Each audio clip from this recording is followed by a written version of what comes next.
Well, we got our project done finally. It's our smoker. Got it all done.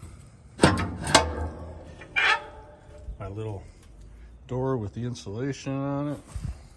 Got a little latch. Shut the door. Got a spring on it. Push that in. And it latches just right.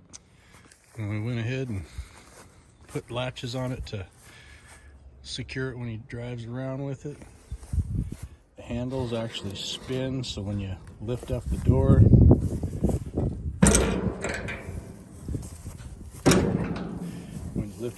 it lifts up super easy.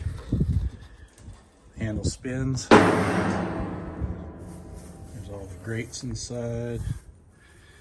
Lift those up and out. Do what you gotta do. You got clean outs in the bottom. It's really easy to close. 2 fingers.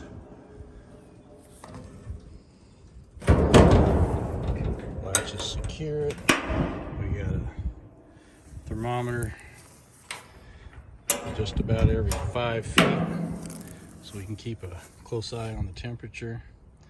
We got our smoke pipe going up nice and high. It's all fastened down real good. But there we go. If you guys ever doubted whether or not we finish a project or not, well, there you go. There's a project finished. Pretty happy with that.